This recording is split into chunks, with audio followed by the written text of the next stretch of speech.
वो 77 है, एवरेज 77 है। इसमें से आपको पहली 14 संख्याओं का एवरेज दिया है 74, 28 संख्याओं का एवरेज 77 है। आपको पहली 14 संख्याओं का एवरेज कितना दिया है मेरे दोस्तों? 74। और लास्ट की 15 संख्याओं का जो एवरेज दिया है, लास्ट की 15 संख्याओं का, वो आपको दिया है 84। बोला 14वीं संख्या को हटा दिया जाए 14वीं संख्या को, तो बाकी बची संख्याओं का औसत क्या होगा? अगर आपके पास शुरुआत में 28 संख्याएं थी और मैंने 14वीं संख्या को हटा दिया, आपके जो है, आप ये समझो कि पड़ोसी घर में 28 सदस्य हैं, एक सदस्य मर जाए तो सदस्य बचेंगे कितने? 27 बचेंगे कि नहीं? तो आपसे पूछा बची हुई 27 संख्याओं का औसत क्या होगा, 14वीं संख्या निकालो। तो आपको ये पता करना पड़ेगा कि 14वीं संख्या को निकालने की वजह से फर्क क्या पड़ेगा। अब ओवरलैपिंग वाला सवाल है, 14 प्लस 15 होता है 29 संख्याएं। ये 28 संख्याओं का एवरेज दिया है, पहली 14 है और लास्ट की 15 है, तो ये जो 14वां नंबर है 2 बार काउंट हो गया। ये 14th जो नंबर है दो बार काउंट होगा, डबल डबल रिपीट हो रहा है, इसमें भी आ रहा है, इसमें भी आ रहा है कि 14 प्लस 15 29 होता है, संख्याएं टोटल 28 है। ठीक है बच्चों, आप बोलोगे हाँ जी सर, आपको 14वीं संख्या निकालने की जरूरत नहीं, निकाल भी सकते थे।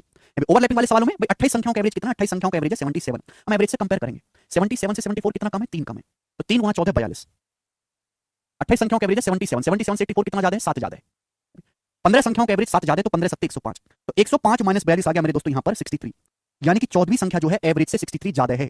14वीं जो संख्या है वो एवरेज से 63 ज्यादा है।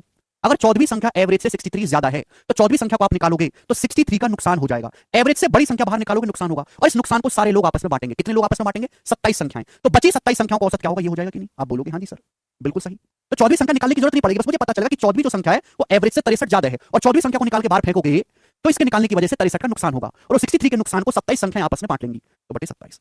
तो 9 7 63, 9 27, 7/3 आएगा। 7/3 का मतलब होता है 2.33। तो 77 में से 2.33 घटाएंगे तो अप्रॉक्स आपका जो आंसर आएगा वो 74.7, बी ऑप्शन आएगा, बी ऑप्शन 74.7। हर बच्चे का आंसर आ गया। बताओ